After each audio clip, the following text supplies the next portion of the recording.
Salam kepada Bapak Ibu dosen penguji. Perkenalkan, nama saya adalah Cynthia Bella Suryono, mahasiswa Politeknik Negeri Batam, kelas 7B pagi. Nama dosen pembimbing saya adalah Pak Winanda Warga Dalam. Pada kesempatan kali ini saya akan membawakan presentasi proposal skripsi saya yang berjudul Dampak Kompensasi Terhadap Kinerja Perusahaan Asuransi yang Terdaftar di BEI. Bermula dari latar belakang. Pertama-tama, kita harus mengetahui apa itu SDM. SDM atau sumber daya manusia adalah faktor utama yang mendukung kegiatan operasional sehari-hari perusahaan. Tanpa adanya SDM ini, perusahaan pun tidak akan berjalan dengan baik. Sesuai dengan pendapat Danis yang menyatakan bahwa SDM adalah hal terpenting di antara sumber daya yang ada pada sebuah organisasi.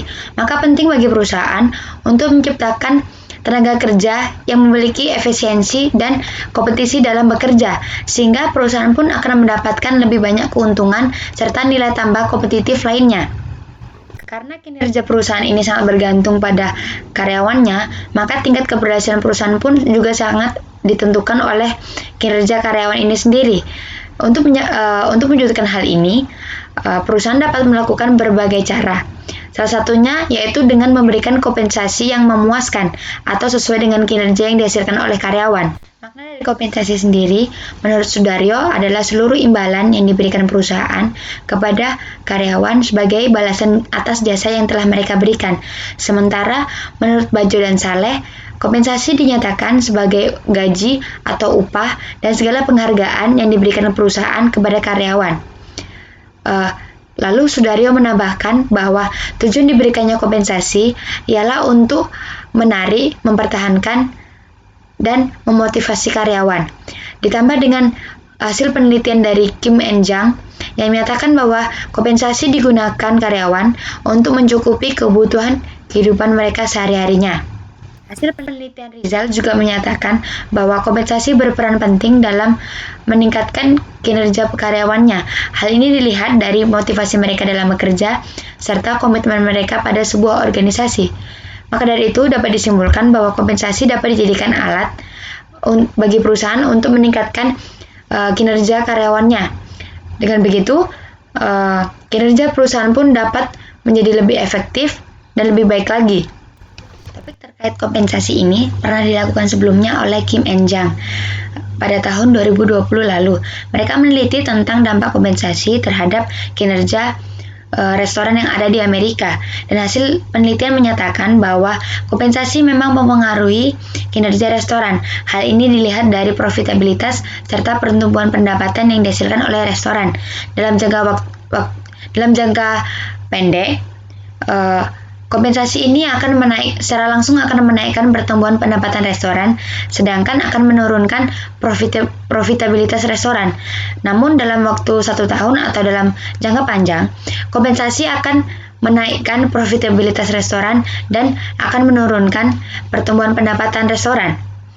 Setelah kita mengetahui apa itu SDM dan peranannya yang sangat penting, perlu kita ketahui juga bahwa Indonesia termasuk salah satu negara yang memberikan kompensasi yang rendah. Hal ini dilihat dari hasil survei yang telah dilakukan oleh Numbeo atau database terbesar terkait dengan biaya hidup. Hal ini mereka mencatat bahwa Indonesia menempati posisi ke-93 dari 102 negara yang memberikan gaji atau kompensasi yang tinggi kepada karyawannya. Maka dari itu, peneliti tertarik untuk mengangkat penelitian terkait dengan dampak kompensasi terhadap kinerja perusahaan di Indonesia. Objek penelitian yang dipakai adalah perusahaan asuransi. Kenapa perusahaan asuransi? Karena perusahaan asuransi merupakan salah satu perusahaan di Indonesia yang memberikan gaji atau kompensasi yang tinggi pada karyawannya.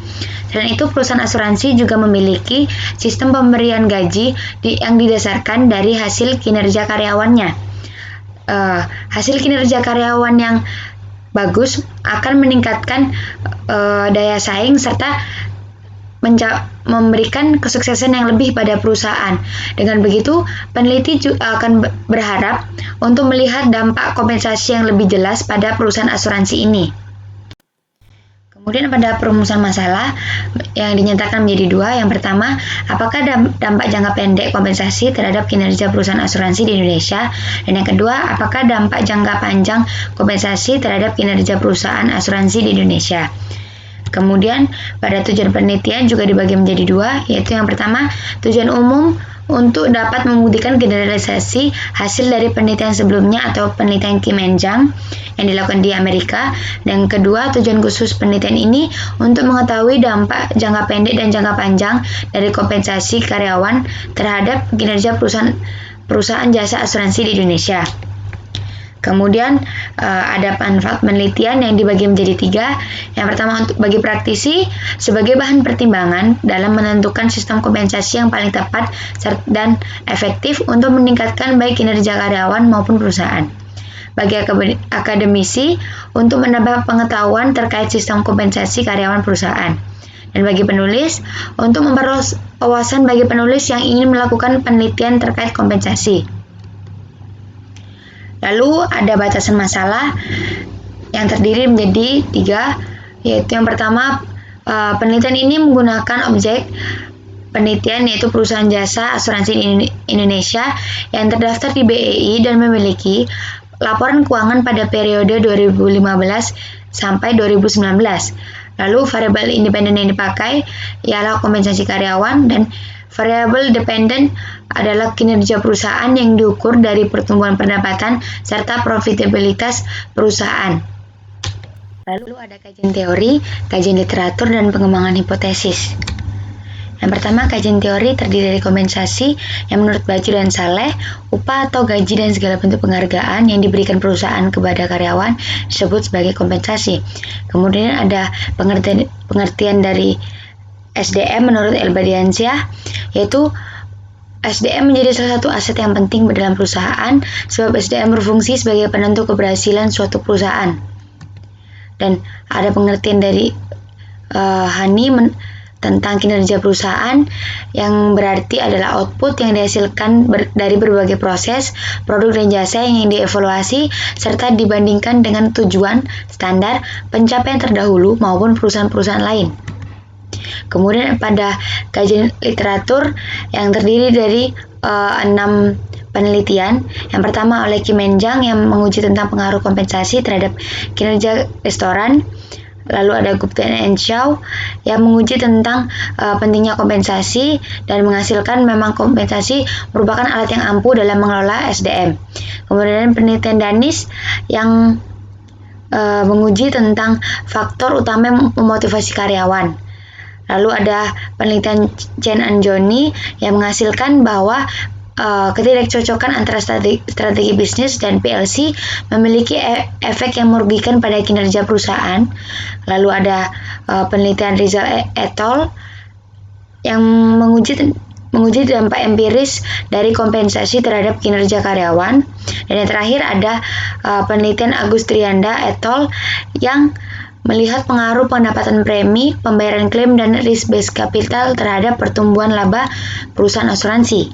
Lalu pada pengembangan hipotesis, peneliti memiliki pikiran bahwa SDM atau sumber daya manusia memiliki kebutuhan kehidupan mereka sehari-hari yang harus mereka penuhi. Maka dari itu, karyawan akan cenderung lebih memilih tempat bekerja yang memberikan gaji dan kompensasi yang lebih tinggi. Dengan begitu, mereka juga bisa mencukupi kebutuhan kehidupan mereka sehari-hari. Dengan gaji yang tinggi, karyawan diharapkan untuk memberikan kinerja yang lebih optimal dan maksimal lagi kepada perusahaan. Maka dari itu, perusahaan akan dapat meningkatkan kinerja mereka lebih tinggi lagi dan lebih efisien lagi. Maka dari itu, hipotesis pertama yang dibentuk oleh peneliti adalah kompensasi berpengaruh positif terhadap kinerja perusahaan dalam jangka pendek. Lalu pada pengembangan hipotesis, peneliti memiliki pikiran bahwa SDM atau sumber daya manusia memiliki kebutuhan hidup mereka sehari-hari yang harus dipenuhi secara cepat, sehingga karyawan memiliki kecenderungan untuk memilih tempat bekerja atau perusahaan yang memberikan gaji yang tinggi dengan harapan mereka dapat mencukupi kebutuhan kehidupan mereka sehari-harinya. Dengan begitu, kompensasi yang tinggi dapat langsung mempengaruhi motivasi karyawan dalam bekerja, sehingga dapat meningkatkan kinerja perusahaan lebih baik lagi serta lebih efisien lagi. Maka dari itu, hipotesis pertama menjadi kompensasi berpengaruh positif terhadap kinerja perusahaan dalam jangka pendek. Namun, menurut penelitian yang dilakukan oleh Kim Enjang, mereka menyatakan bahwa efek atau dampak dari kompensasi ini tidak akan bertahan lama. Kenapa? Karena kemungkinan dalam waktu jangka panjang, kemungkinan terjadinya pembagian kompensasi yang tidak adil dapat membuat karyawan untuk menurunkan kinerja usaha mereka dalam bekerja sehari-hari. Lalu kemungkinan kedua yang dapat terjadi yaitu karyawan yang selalu menerima gaji dan kompensasi yang tinggi, mereka akan menjadi terbiasa dan mulai menilai bahwa effort atau usaha yang mereka berikan pada pekerjaan mereka itu terlalu tinggi, sehingga dapat menurunkan kinerja karyawan yang pastinya akan langsung berdampak pada kinerja perusahaan juga. Maka hipotesis kedua dinyatakan sebagai kompensasi berpengaruh negatif terhadap kinerja perusahaan dalam jangka panjang. Lalu yang ada kerangka pemikiran, yakni kompensasi memiliki dua efek, yaitu secara jangka pendek dan jangka panjang. Hipotesis satu dan kedua berdampak pada kinerja perusahaan. Lalu pada metode penelitian yang digunakan dalam penelitian ini adalah metode penelitian kuantitatif dengan analisis regresi data panel sebagai pengujian hipotesisnya untuk melihat pengaruh masing-masing variabel penelitian. Lalu pada jenis sumber data penelitian ini adalah data sekunder yang diambil dari laporan keuangan tahunan pada perusahaan asuransi Indonesia yang terdaftar di BI pada periode 2015 hingga 2019. Lalu variabel dependen pada penelitian ini adalah kinerja perusahaan yang diukur dengan dua cara, yaitu pertumbuhan pendapatan dan profitabilitas perusahaan. Kemudian variabel independen yang diukur dengan kompensasi karyawan, yaitu dengan membagi total beban tenaga kerja dengan jumlah karyawan yang ada. Kemudian variabel kontrol ada beberapa jenis. Yang pertama, rasio nilai pasar aset perusahaan, beban iklan, utang, arus kas perusahaan, pengeluaran modal, dan tahun. Lalu ada objek penelitian perusahaan ini adalah perusahaan asuransi yang terdaftar di BEI dalam periode 2015 hingga 2019, yakni yang berjumlah 16 perusahaan. Lalu teknik penetapan jumlah sampel penelitian ini menggunakan seluruh perusahaan asuransi yang terdaftar di BEI dengan menerapkan beberapa kriteria tertentu. Lalu teknik penarikan sampel pada penelitian ini menggunakan teknik probabilitas, yakni probability sampling. Adapun kriteria sampel yang pada penelitian ini adalah yang pertama, memiliki laporan keuangan di BEI pada periode 2015 hingga 2019. Yang kedua, laporan keuangan dalam mata uang rupiah. Yang ketiga, perusahaan menerbitkan laporan keuangan lengkap pada periode 2015 hingga 2019 dengan memuat informasi yang dibutuhkan dalam penelitian. Kemudian teknik pengumpulan data penelitian ini yaitu menggunakan arsip basis data. Lalu teknik pengolahan data penelitian ini yang pertama menentukan variabel-variabel yang akan digunakan, lalu mentabulasinya, kemudian diolah kembali dengan program EFUSE. Kemudian teknik analisis data pada penelitian ini menggunakan uji statistik deskriptif, estimasi model regresi data panel, yakni ada tiga, yaitu common, fixed effects, dan random effects. Lalu teknik estimasi model regresi data panel juga ada tiga, ada uji Chow, Hausman, dan Lagrange multiplier.